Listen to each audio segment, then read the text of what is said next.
Ons teks vandag, Psalm 40 vers 5 tot 6. Geseënd is die mens wat op die Here vertrou, hom nie wend na hooghartig is, of vertrou op vals gode nie. Die Here my God, U het baie wonders gedoen. U planne vir ons kan met niks vergelyk word nie. As ek van al die wonderdade wil vertel, is dit te veel om op te noem. Dawid op Psalm 40 bars uit in lof vir God se getrouheid, verlossing en oorvloedige goedheid. Vers 5 en 6 is 'n hartgrondige verklaring van ontzag. Dit beklemtoon twee sentrale temas: God se ontelbare wonders en sy ongeëwenaarde planne vir sy mense. Hierdie verse is nie net 'n persoonlike refleksie nie, maar ook 'n getuienis aan alle gelowiges wat ons oproep om stil te staan en na te dink oor die groot en ontelbare dinge wat die Here gedoen het. Dawid begin vers 6 deur te sê: Here my God, U het baie wonders gedoen. Die Hebreëse woord vir wonders verwys na buitengewone dade, wonderwerke wat goddelike krag en deernis openbaar. Hierdie wonders is nie beperk tot sigbare wonderwerke nie, maar sluit die onsigbare werking van God se voorsienigheid, genade en barmhartigheid in. Psalm 139 vers 17 tot 18 echo hierdie gedagte. Kosbaar is U gedagtes vir my, o God. Hoe onmeetlik is U totaal. As ek dit so moet stel, sou dit meer wees as sandkorrels. God werk voortdurend, selfs wanneer ons dit nie sien. Kyk terug op jou lewe. Hoeveel keer het God jou beskerm, vir jou voorsien?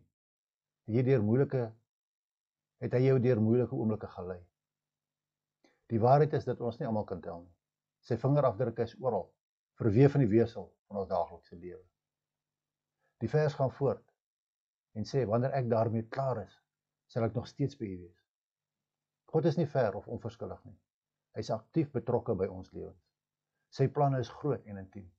Sy doelwit is nie lukraak nie. Hulle is gevul met betekenis en rigting. Jeremia 29 vers 11 verseker ons hiervan. Ek weet wat ek vir julle beplan het, sê die Here. Ek beplan voorspoed vir julle, nie teëspoed nie. Ek wil hê dat julle hoop vir die toekoms moet hê. Wat 'n vertroostende belofte. Sy planne is gegrond op liefde, gevorm deur wysheid en uitgevoer met perfekte tydsberekening. Selfs wanneer ons nie ons Here verstaan nie, kan ons die een vertrou wat die einde van die begin af sien. Dawid erken, as ek van al U wonderwerke wil vertel, is dit te veel om op te noem. Te dikwels bring ons behoeftes na God, maar vergeet om te dank vir wat hy reeds gedoen het. Dawid herinner ons daaraan dat dankbaarheid 'n voortdurende reaksie moet wees. Dankbaarheid verander ons harte van bekommernis na aanbidding. En ons lees in Psalm 103 vers 2 wat sê, ek wil die Here prys en nie al sy goeie dade vergeet nie. Wanneer ons op God se getrouheid in die verlede fokus, word ons geloof vir die toekoms versterk. Soms kan 'n joernaal van verhoorde gebede of klein oorwinnings ons help om te onthou hoe getrou God was. Geen daad van God is te klein om te vier nie. En alhoewel dit nie direk deel uitmaak van Psalm 40 vers 5 nie, sluit die slotvers van Psalm 84 pragtig in.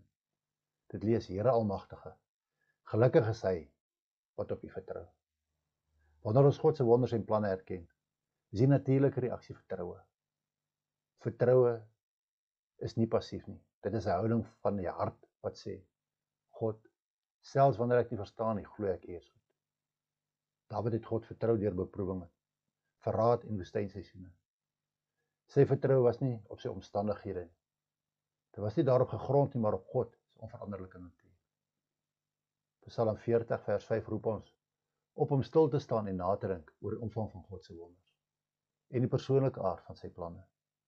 Ons God is nie net in staat nie, hy is gewillig en aktief in ons lewens. Kom ons leer by Dawid om God se hand in ons daaglikse wandel te sien, om sy planne te vertrou, selfs wanneer dit stadig omvou, maar om nie net te prys vir wat hy gee nie, maar vir wie hy is.